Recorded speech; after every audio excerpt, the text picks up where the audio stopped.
Start. नमस्कार, JMD news देख रहे हैं आप और मैं हूं आपके साथ शुभांगी पांडे। जेएमडी न्यूज पर हम हर बार आपके सामने लेकर आते हैं ऐसे खास मुद्दे जो जुड़े हैं आपसे और हमसे। आज इस पर बात करने के लिए हमारे साथ स्टूडियो में मौजूद है बहुत ही खास मेहमान जो कि जाने माने ज्योतिषाचार्य और हस्तरेखा विशेषज्ञ हैं, आचार्य शशांक दीक्षित जी। आचार्य जी, बहुत बहुत स्वागत है आपका। नमस्कार। सर्दियां आ चुकी हैं और अपने साथ लेकर आई हैं बहुत सारी छोटी बड़ी मुसीबतें जो जुड़ी होती हैं हमारे स्वास्थ्य से। लेकिन क्या आप ये जानते हैं कि अगर आप कुछ छोटी छोटी बातों को अपने डेली रूटीन में शामिल करें तो आप सर्दी से और इन समस्याओं से छुटकारा पा सकते हैं। जी हाँ, ठीक सुना आपने, ऐसा हम नहीं कह रहे, ये तो हमारे भारत के प्राचीन खजानों में छुपी हुई बात है। चलिए इसी पर बात करते हैं आचार्य जी से। आचार्य जी, सबसे पहले तो आपसे ये जानना चाहेंगे, क्या ज्योतिष में भी इससे जुड़े कोई राज जो है स्वास्थ्य से जुड़ा वो छुपा है? हाँ, बिल्कुल। सामुद्रिक स्वास्थ्य या सामुद्रिक शास्त्र में सर्वोदय विज्ञान का आज भी बहुत महत्व है। जो पुराने लोग हैं वो जानते हैं कि किस प्रकार से सूर्य और चंद्रमा स्वर को साधकर आप संपूर्ण दिवस को अपने अनुकूल बना सकते हैं। इसमें इसका भी वर्णन है कि सर्वोदय विज्ञान से ठंड, गर्मी, भूख, प्यास और क्रोध उत्तेजना पे भी काबू पाया जा सकता है। सांस लेने में बायां नाक चंद्र स्वर होता है और व्यक्ति के बाएं हिस्से के अंगों का प्रतिनिधित्व करता है। मतलब बायां अगर बाएं तरफ से आपके श्वास आ रही है तो उसको चंद्र स्वर कहते हैं और बाएं हिस्से को प्रतिनिधित्व करता है। इसके अतिरिक्त अगर दाहिनी नासिका से आपकी प्राणवायु चल रही है, दाएं साइड से नाक से यदि श्वास चल रही है तो उसको सूर्य स्वर कहेंगे। यानी कि सूर्य स्वर का अर्थ ये हो गया शीतलता देती है। बाईं तरफ से अगर आपकी नासिका से प्राणवायु चल रही है तो वो शीतलता देगी, और अगर दाईं तरफ से प्राणवायु चल रही है तो वो ऊष्मा देगी।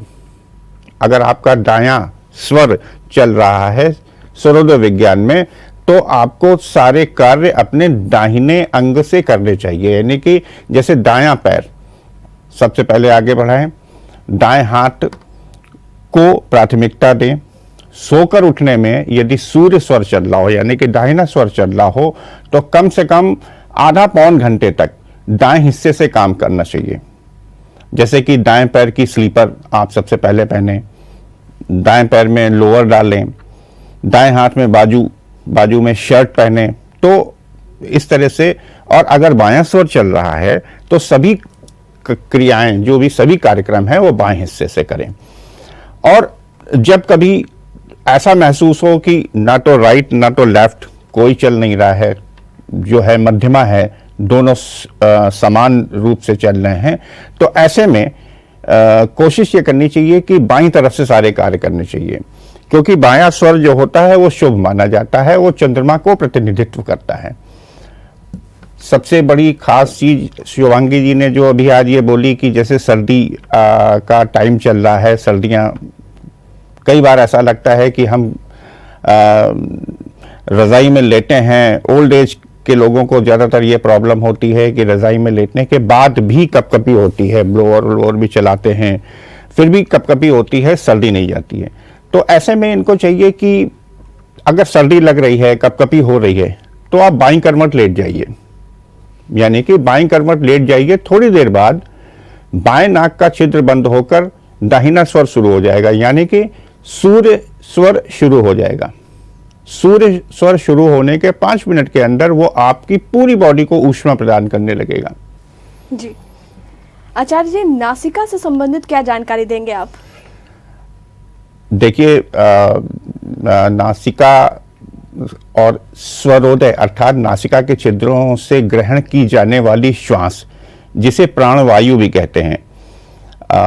संस्कृत में एक श्लोक है कि मध्यमा भवति क्रूरा दृष्टया सर्वत्र कर्मसु सर्वत्र शुभ कार्येषु वामा भवति सिद्धिदा। अर्थात कहने का अर्थ यह है कि मध्यमा नाड़ी या जब दोनों स्वर चल रहे हों तो यह एक तरीके की क्रूर स्थिति होती है। तो कोशिश ये करें कि समस्त शुभ कार्य जितने भी शुभ कार्य हैं, समस्त शुभ कार्य आप बाईं स्वर चलने में ज्यादातर शुभ कार्यों के लिए सही माना गया है। अगर आप सो के उठ रहे हैं, आपकी अगर बायां स्वर यानी कि चंद्र स्वर चल रहा है, तो आप बहुत लकी हैं, बहुत लकी हैं। आप आपका दिन वो बहुत शुभ होगा। कहते हैं कि घर से बाहर जब जाएं या निकल रहे हों, अगर बायां स्वर चल रहा है तो बहुत लकी हैं, आपका सारा दिन बहुत अच्छा जाएगा जी। और अगर घर में जब प्रवेश करते हैं जिस वक्त जी, और अगर उस समय दाहिना स्वर चल रहा है तो बहुत लकी है। ये कोशिश कीजिए कि इसको आप खुद भी कंट्रोल कर सकते हैं, लेफ्ट और राइट, कोई आपके अपने ऊपर है जी। जी जी, सूर्य से रिलेटेड भी क्या दाएं स्वर से रिलेटेड कोई बात आप बताना चाहेंगे? सूर्य जैसे कि दायां स्वर जो होता है, तो जैसा कि अभी मैंने बताया कि वो सूर्य इसका प्रतिनिधित्व ग्रह है जी। तो जितने भी साहस से संबंधित कार्य होते हैं जी, उत्साह से संबंधित कार्य होते हैं, तो वो सूर्य स्वर के चलते करने चाहिए जी। और अगर लेफ्ट साइड का स्वर चल रहा है यानी कि चंद्र स्वर चल रहा है, तो जितने भी भोग विलास के हैं, मोक्ष के हैं, तो ये उसका प्रतिनिधित्व करता है।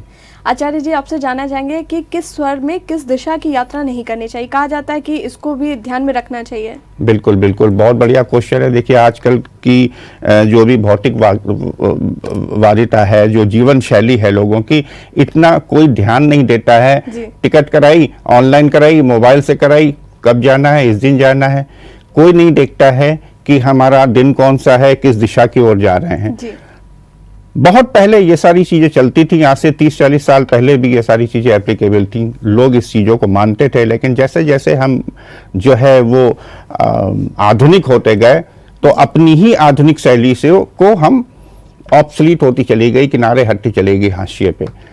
तो ये एक छोटा सा अगर हम लोग अपनी जीवन शैली पे उतार लें, तो हमारे अंदर, हमारे जीवन में सकारात्मकता का भाव बढ़ जाएगा जी। यात्रा के समय कैसे ध्यान रखना चाहिए इन चीजों का? जैसे कि यात्रा के समय की, मान लीजिए आपको यात्रा में जाना है जी, अचानक छोटे डिस्टेंस की यात्रा हो या बड़े डिस्टेंस की यात्रा हो, तो दाहिना स्वर अगर चल रहा हो तो पश्चिम और दक्षिण की दिशा वर्जित होती है जी। इसी तरह से अगर बायां स्वर चल रहा हो यानी कि चंद्र स्वर चल रहा हो, तो पूर्व और उत्तर की यात्रा वर्जित होती है जी। तो ऐसे में कोशिश ये करनी चाहिए कि ठीक है, आपको अगर जाना है, इमरजेंसी है, और आपका बायां स्वर चल रहा है और आपको पूर्व उत्तर की तरफ जाना है, थोड़ी देर विश्राम कर लीजिए, बाईं करवट लेट लीजिए, दाहिना स्वर चलने लगेगा, भगवान का नाम लीजिए, प्रस्थान कीजिए जी।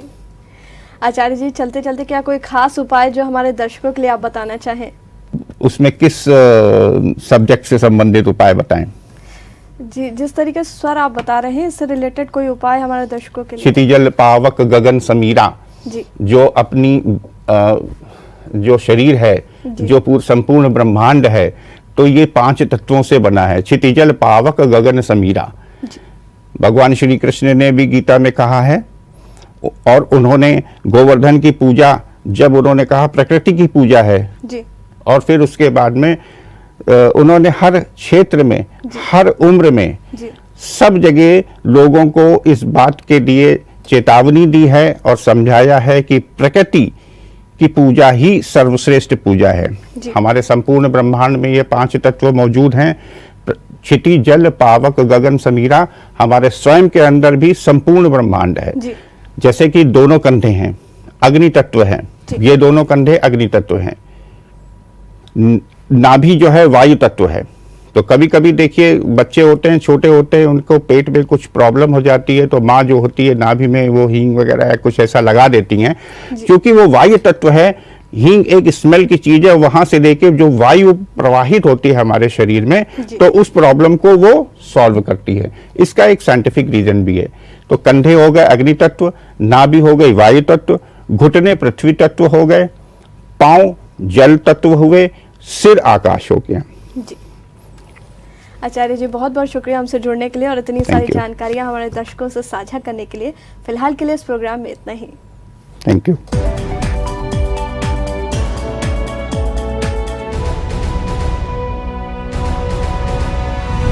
अगर आपको हमारा वीडियो पसंद आया हो तो हमें लाइक करें, सब्सक्राइब करें और ज्यादा से ज्यादा शेयर करें और हाँ, बेल आइकॉन दबाना ना भूलें ताकि हर खबर का अपडेट आप तक पहुंचे तुरंत। आप हमें इंस्टा, ट्विटर और फेसबुक पर भी फॉलो कर सकते हैं। हमारी आईडी है @JMT News Flash।